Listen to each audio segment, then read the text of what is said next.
والصلاة والسلام عليك يا صفوة الأنبياء والمرسلين أما بعد فأعوذ بالله من الشيطان الرجيم بسم الله الرحمن الرحيم قال الله تبارك وتعالى في القرآن الكريم وما أرسلناك إلا رحمة للعالمين صدق الله العظيم وبلغنا رسوله النبي الكريم وقد صدقت أنت يا سيدي يا سيدي يا سيدي يا مكي يا مدني يا عربي يا قرشي يا هاشمي ويا سيدنا يا سيدنا يا سيدنا يا حبيبنا يا طبيبنا يا حبيب المصطفى المجتبى صلی اللہ علیہ وسلم.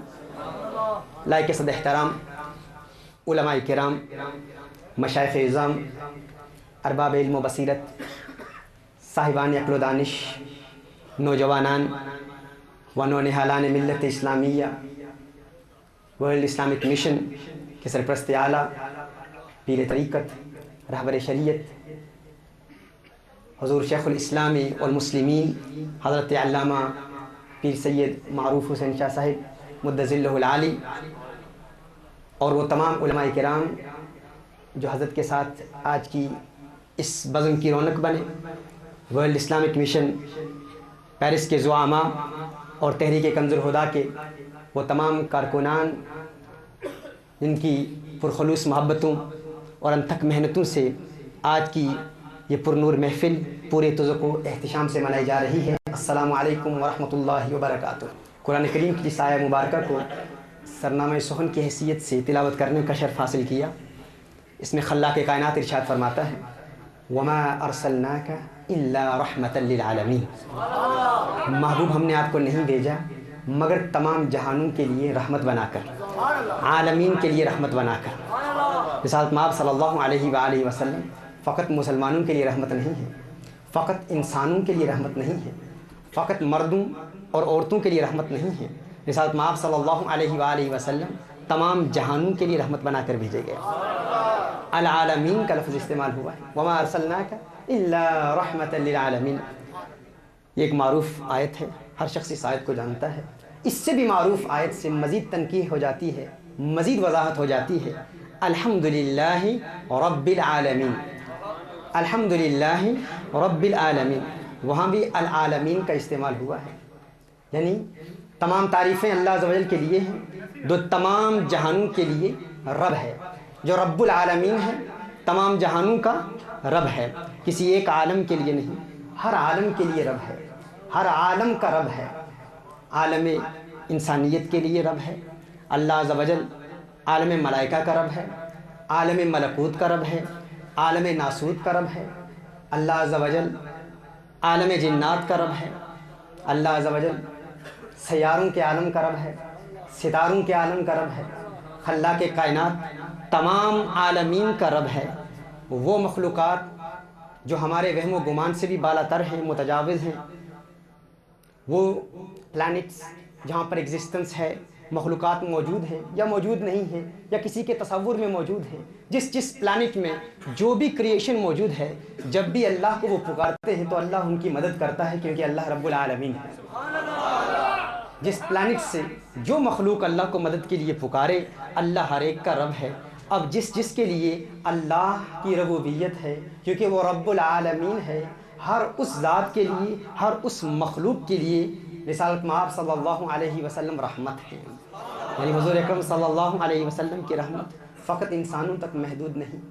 میرے آقا صلی اللہ علیہ وآلہ وسلم رحمت للعالمین ہے، تمام عالمین کے لیے رحمت ہے. یہ میرے آقا صلی اللہ علیہ وسلم کی عنایت ہے کہ وہ ہمارے اس عالم میں تشریف لائے. یہ ان کا انتخاب ہے، یہ سارے عالم انہی کے ہیں. جس عالم میں چاہتے قیام پذیر ہو جاتے، لیکن یہ ان کی مہربانی ہے کہ ان کو یہ عالم پسند آیا ہے. میرے آقا صلی اللہ علیہ وآلہ وسلم تمام عالمین کے لیے رحمت بنا کر بھیجے گئے. غور کیجئے، اللہ عز و جل عالمین کا رب ہے، رسالت مآب صلی اللہ علیہ وسلم عالمین کے لیے رحمت ہے. اب جس عالم کے لیے اللہ کی ربوبیت ہے، ہر اس عالم کے لیے حضور اکرم صلی اللہ علیہ وسلم رحمت ہے. محترم احبہ، اگر ہم قرآن کریم کی اس آیت پر غور کریں، ہمارا تو چونکہ عقیدہ ہے کہ حضور اکرم صلی اللہ علیہ وسلم کو جب بھی کوئی مدد کے لیے پکارے گا، میرے آقا صلی اللہ علیہ وسلم مدد فرماتے ہیں۔ جنات پکاریں، نباتات پکاریں، شجرات پکاریں، حیوانات پکاریں، انسان پکاریں، کوئی بھی مخلوق حضور کو پکارتی ہے تو چونکہ حضور اکرم صلی اللہ علیہ وآلہ وسلم رحمت بنا کر بھیجے گئے تو حضور اکرم صلی اللہ علیہ وسلم ان کی مدد فرماتے ہیں، ان کی تمنائیں آرزویں پوری فرماتے ہیں۔ سوال یہ پیدا ہوتا ہے کہ حضور رحمت ہیں، رسالت مآب صلی اللہ علیہ وآلہ وسلم رحمت ہیں، لیکن ہم یہ کیوں کہتے ہیں کہ حضور اکرم صلی اللہ علیہ وسلم رحم فرماتے ہیں، مدد فرماتے ہیں؟ تو یاد رکھیے، جب ہم قرآن کریم کی تفسیر کا مطالعہ کرتے ہیں اور علماء نحو کی وضاحت کے مطابق قرآن کریم کی اس آیہ مبارکہ کو عمیقانہ نگاہ سے دیکھتے ہیں تو یہ بات روزی روشن کی طرح واضح ہو جاتی ہے کہ قرآن کریم کی اس آیہ میں اللہ عز و جل کے اس فرمان میں لفظ رحمتن یا تو ارسلناکا کا مفعول لہو ہے، اس کائنات اور ان مخلوقات اور اس عالم کے لیے میرے آقا مہربانی کیسے کرتے تھے، یہ تو آپ کو بتاؤں گا انشاءاللہ، مثالیں پیش کروں گا کہ اس وقت میرے آقا صلی اللہ علیہ وسلم مہربانی ایسے کرتے تھے، وہ انشاءاللہ گفتگو آ رہی ہے۔ تو ایک بات تو واضح ہو گئی کہ وما ارسلناک الا رحمتا للعالمین سے ایک بات کی تنقیح اور وضاحت ہو گئی کہ میرے آقا صلی اللہ علیہ وآلہ وسلم اول الخلق ہیں، اللہ کی پہلی مخلوق ہیں۔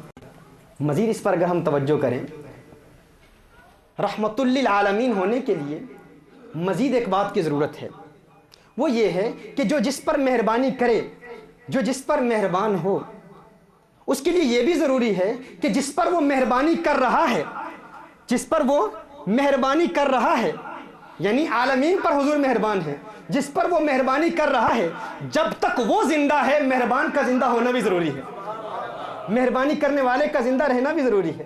یعنی جس پر وہ مہربانی کر رہا ہے، جس پر وہ مہربان ہے، جس کی وہ مدد کرتا ہے، جب تک وہ زندہ ہے مہربانی کرنے والے کا زندہ ہونا بھی ضروری ہے، کیونکہ اگر وہ جس پر مہربان ہو وہ زندہ ہو اور مہربانی کرنے والا اس دنیا سے چلا جائے تو وہ مہربانی کیسے کرے گا؟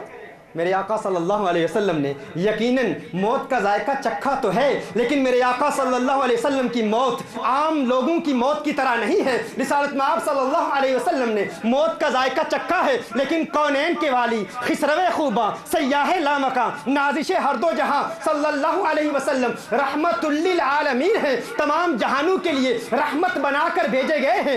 ابھی جہان آباد ہے، ابھی عالم زندہ ہے، ابھی دنیا موجود ہے، ابھی کائنات موجود ہے، ابھی عوالم موجود ہیں، ابھی جہان موجود ہیں، تو جب تک جہان موجود رہیں گے مہربان کی موجودگی بھی ضروری ہے۔ جب تک کائنات موجود رہے گی کائنات پر مہربانی کرنے والے کا موجود ہونا ضروری ہے۔ اگر جہان موجود ہے تو آقا کی رحمت موجود ہے، رحمت صفت ہے، میرے آقا موصوف ہے، اور صفت بغیر موصوف کے معرض وجود میں نہیں آ سکتی۔ میرے آقا صفت ہے، میرے آقا کی صفت رحمت ہے، آقا موصوف ہے۔ اگر جہان موجود ہے تو رحمت کا ہونا ضروری ہے، اور اگر رحمت موجود ہے تو موصوف رحیم کا ہونا بھی ضروری ہے۔ ایک مرتبہ دل کی آنکھ کھول، دل سے آواز آئے گی، تو زندہ ہے واللہ، تو زندہ ہے واللہ، میرے چشم عالم سے چھپ جانے والے۔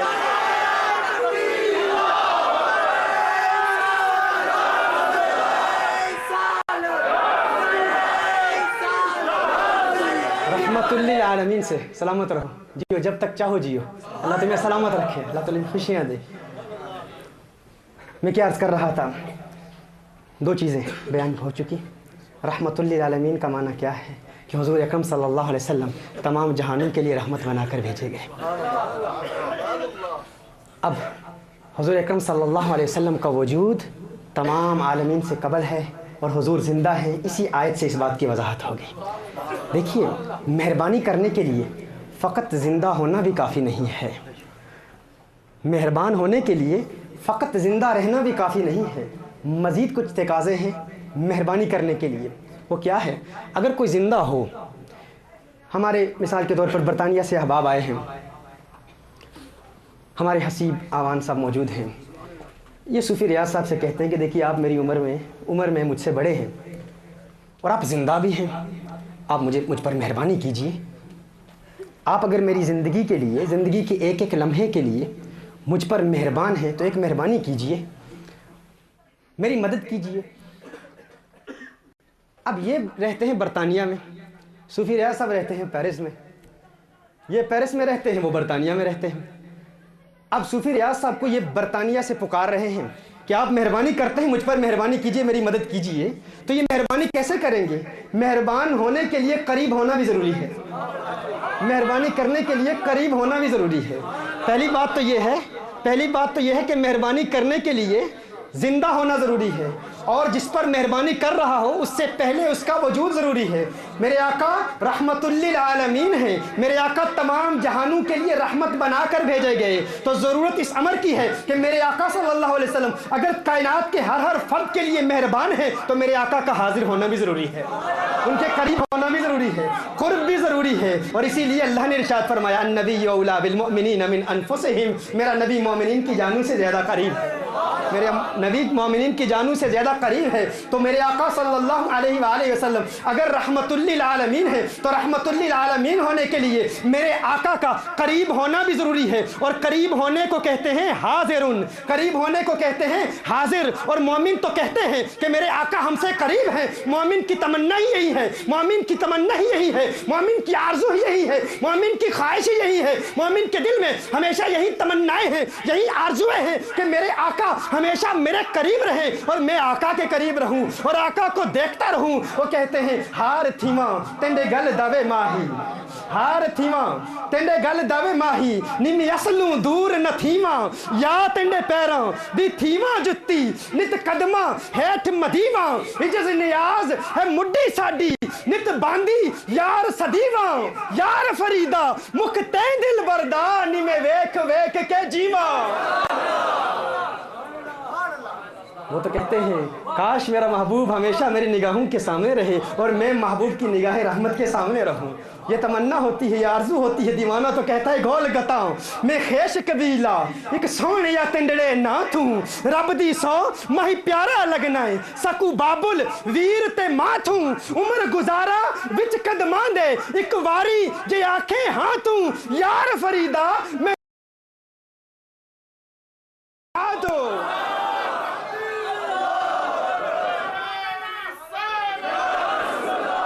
یار فریدہ میں دور نہیں وسنا، تینڈی زلف دی ٹھنڈڑی چھاں تھوں۔ میرے آقا قریب ہیں، میرے آقا قریب ہیں۔ اور دیکھیے قریب ہونا بھی کافی نہیں ہے، مہربانی کرنے کے لیے علی جا قریب ہونا بھی ضروری نہیں ہے، کافی نہیں ہے، کفایت نہیں کرے گا۔ کیوں؟ اگر کوئی قریب ہے لیکن درمیان میں کوئی ایسی دیوار ہے اور اسے دیوار کے پیچھے کا علم نہیں ہے تو وہ مہربانی کیسے کرے گا؟ دیکھیں وہ قریب ہے، بہت قریب ہے، لیکن سامنے ایک دیوار ہے، سامنے ایک دیوار ہے۔